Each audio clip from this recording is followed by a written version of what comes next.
c'est à droite. Balle, balle, balle. Il fait un temps absolument splendide. Bonjour tout le monde et bienvenue dans un nouvel épisode de Joue là comme un golfeur moyen. Aujourd'hui nous sommes dans cette magnifique région de Montpellier, région montpelliéraine. Nous sommes sur le golfe du Pic Saint-Loup. Le golfe du Pic Saint-Loup est un golfe qui pareil a commencé son histoire dans les années 80, comme souvent par un 9 trous et qui s'est étendu. Pour finir, il y a quelques années, par avoir le label bronze golf et biodiversité. Donc le concept de ce label, c'est de promouvoir la biodiversité du parcours, mais c'est le promouvoir vraiment au sens premier du genre, un recensement de ce qu'il y a comme faune, et deux, en parler. Voilà. Donc c'est pas non plus un truc, pas vraiment des actions à proprement parler pour la biodiversité, c'est plus de l'information, quoi. Voilà. Et comme son nom l'indique avec Pic Saint-Loup dedans, on est un peu en hauteur. C'est absolument sublime. Par contre, de ce que j'ai vu sur internet, c'est un golf où il n'y a absolument aucun plat. Et si vous suivez un petit peu mes vlogs, vous savez que jouer en pente, c'est un peu ma kryptonite. Donc, il va pas falloir s'attendre à claquer une carte assez extraordinaire, mais je pense que vu le temps, vu la température et vu la vue absolument splendide qu'il y a, je m'attends à passer un moment délicieux. Petit truc pas mal, quand on revient, le 9 revient au niveau de l'accueil et donc j'ai pu commander un sandwich pour ce midi, donc pas besoin d'embarquer un sandwich avec des poches de froid, tout ça. On peut remplir les gourdes aussi, il y a aussi des toilettes au 9 qui sont à l'extérieur, ça on le dit pas souvent mais c'est cool, hein, quand on a envie de faire pipi ça évite de sortir sa girafe à la vue de tout le monde, voilà. Donc on va aller taper quelques balles sur un practice sur herbe magnifique, où on peut taper des drivers, donc on va laisser chauffer un petit peu, puis je vous embarque avec moi en voiturette. C'est quand même plus simple de filmer avec une voiturette parce que quand on a la caméra, pour éviter d'embêter un peu tout le monde, je vous fais des images, tout ça, mais le but c'est absolument pas d'embêter tous ceux avec qui je suis, donc petite voiturette pour aller vite entre deux prises d'image. Je fais une petite pause au milieu de cette vidéo. Je dois m'excuser parce que les gens comme moi qui viennent de l'hémisphère nord de la Loire, on n'a pas encore les réflexes au mois de mars. On n'a pas encore pris le truc. Je dois m'excuser de ces chaussettes extrêmement vilaines. Ça m'arrache les yeux pendant que je fais le montage. Je suis obligé de faire une pause et d'en parler. La prochaine fois, même au mois de mars, j'amène que des chaussettes basses et pas des chaussettes qui se mettent sous des jeans et qui sont absolument horribles quand on met un short. Bon, voilà. Donc le but pour embêter tous mes potes qui bossent dans les télécoms, c'est d'aller choper la tour là, voilà, la tour de téléphone, les antennes. Ça sent le jasmin.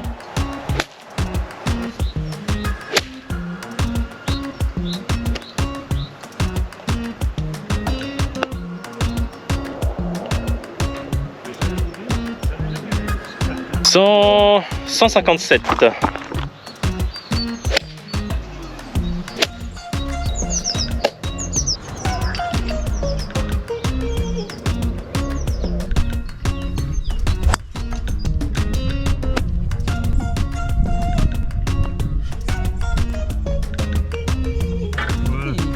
Ah là là, 277. Ah, celle-là est magnifique.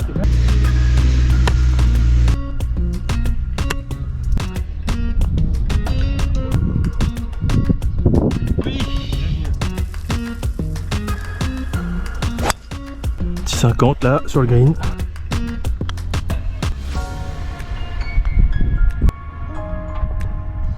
Et trou numéro 6, 174 mètres. Panorama magnifique. Incroyable.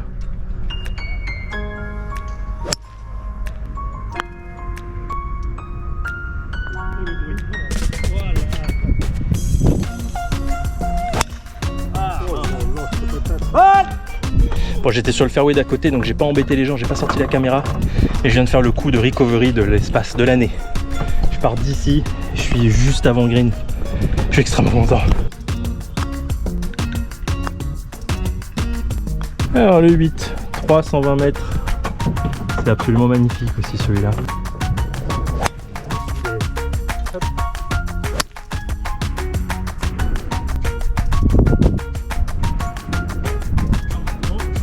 Avant de partir, on peut réserver un sandwich qu'on récupère à la buvette du trou numéro 9. trouve ça plutôt sympa. Alors après, ils ont une technique un peu marrante, c'est qu'ils vous disent oui, vous voulez le sandwich par birdie ou albatros? Eh ben, évidemment, on comprend le albatros le plus cher. Bien joué le marketing. Allez, le 9. Hybride d'ici. Et j'ai pas fini.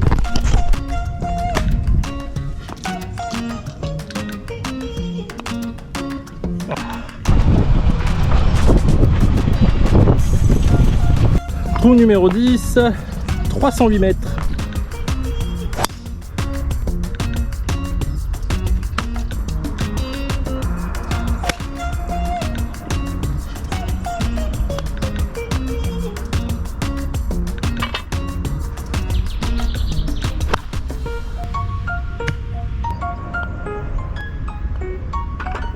Oui. C'est pas gentil de se moquer. C'est pas gentil. Coup de pression par les grenouilles, quoi. Bonne ambiance au Pic Saint-Loup, hein.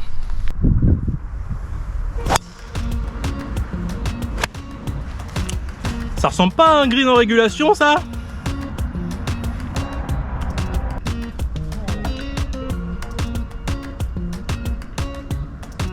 Allez, il est là le test de précision, 124 mètres. Ah, c'est à gauche. Ah bon.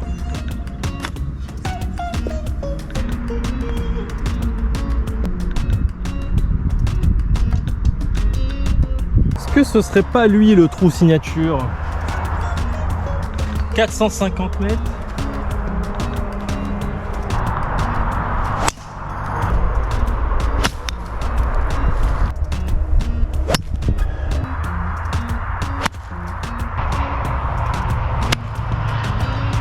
Et en même temps, est-ce que de venir dans une région aussi au sud et proche de la Méditerranée sans aller à la plage, ce serait pas un crime? Eh si, c'est uniquement pour ça que je me suis mis là.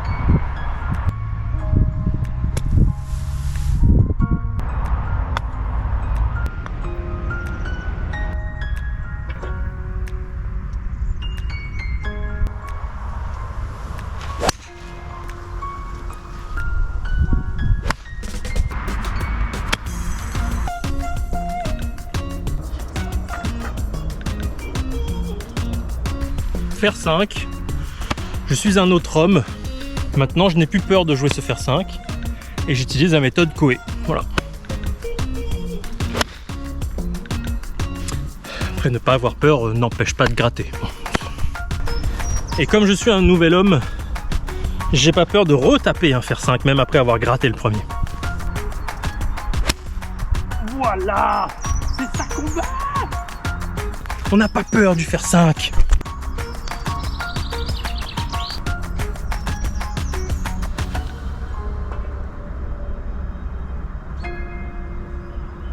« 17 tests de précision, 107 mètres, petit poil en descente. »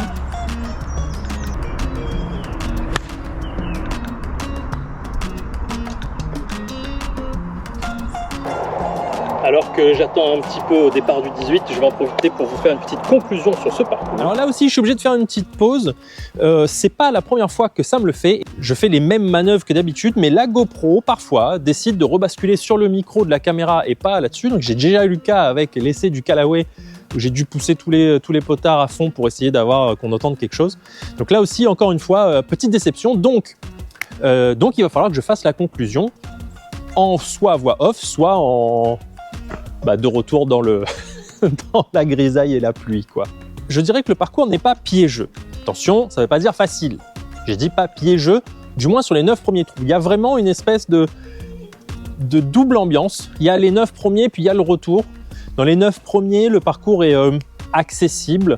On se fait bien plaisir. Il y a effectivement pas mal de dénivelé, mais ça reste très agréable. Et alors le retour, par contre, autre limonade. Là, on est sur des parcours extrêmement serrés. Les roughs sont des roughs compliqués. On a soit du hors limite d'un côté, soit on a quasiment des mini forêts où quand la balle rentre dedans, bon c'est fini. D'un point de vue plus général, c'est une expérience que j'ai adorée. J'ai vraiment beaucoup aimé jouer sur ce parcours du Pic Saint-Loup. Je sors une carte qui est pas si mauvaise. L'expérience générale, il y a évidemment la température, il y a évidemment est-ce qu'il pleut ou pas, mais il y a aussi une espèce de corrélation entre le score qu'on est capable de sortir et la difficulté du parcours. Le parcours du Pic Saint-Loup, il est pile là-dedans. Il est juste suffisamment dur pour que le fait de jouer une belle carte quand on est 20 de handicap, ça fasse plaisir. C'est pas trop simple, c'est pas non plus inaccessible, donc notamment l'allée, quand les balles elles sortent un peu sur les côtés, on les retrouve.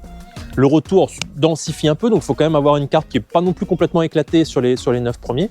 J'ai bien aimé ça, ce petit réglage de difficulté. Parmi les bémols, il faut quand même en parler, hein, évidemment. Ce n'est pas un parcours seul au monde. On est vraiment les uns à côté des autres. C'est arrivé de croiser des groupes de golfeurs où le fait de se parler, bah, ça peut déconcentrer un peu. Enfin, voilà, on est quand même assez regroupés. Et en plus, dans les moments, dans le retour où là, on a moyen d'être un peu plus isolé, bah là, il y a la route qui passe pas loin, qui rajoute un peu de fond sonore. Donc, hop là, coucou la voiture grise. Voilà, je suis obligé de mettre un petit bémol là-dessus. On n'est pas dans l'écran de verdure déconnecté pour se vider la tête. Et j'ai vraiment fait ce que j'ai pu. J'ai donné tout pour essayer de sortir un birdie parce que quand je fais un birdie, j'essaye de repartir avec un petit cadeau. À Robert-Hassan, j'ai pris une balle. À Saint-Quentin-Ménil, il n'y avait rien, donc j'ai rien pris. Mais c'était les deux seuls endroits où j'ai fait un birdie. Et là, quand je suis allé au Pro Shop, j'ai vu qu'ils avaient non pas des balles logotées Pic Saint-Loup, mais des casquettes. J'ai vraiment fait tout ce que je pouvais pour sortir un birdie, pour avoir l'excuse de m'acheter cette casquette. Malheureusement, il n'y a que à la fin où j'ai fait 2 parts, sinon avant c'était un peu compliqué. Ça m'arrive souvent de faire la blague avec la vie du Sud, Montpellier, et la vie en Ile-de-France ou un peu plus au nord de la Loire. N'empêche, blague à part, manchette, coup de soleil, truc de fou, short et polo manche courte. Alors, le parcours se dégage devant moi, je vais pouvoir y aller. Merci beaucoup d'avoir suivi ce petit vlog au parcours du golf de Pic Saint-Loup. Gros point positif pour la buvette. Super joli, les sandwichs top, bonne quantité, vraiment nickel. La petite fontaine au neuf qui permet de se rafraîchir, très bien placé, impeccable. Bon, faut prévoir quelques balles, voilà, c'est juste ça, j'ai perdu, je sais pas, j'ai pas compté, 5-6 balles, je pense, quelque chose comme ça. Bon, bah voilà, on sponsorise l'industrie de la balle de golf, pas de souci, ça me fait plaisir. En attendant le prochain parcours, des bisous les amis. Je profite encore un tout petit peu de ce soleil avant de rentrer à la maison. À la prochaine et bisous aux Montpelliérains. Prévoyez un petit chariot électrique quand même si vous faites le 18. Ils en louent pas à l'accueil, ils louent des voiturettes. Moi j'avais plus de place dans la voiture. Bon, la caméra a planté sur la fin, j'ai fait 6 sur le 18.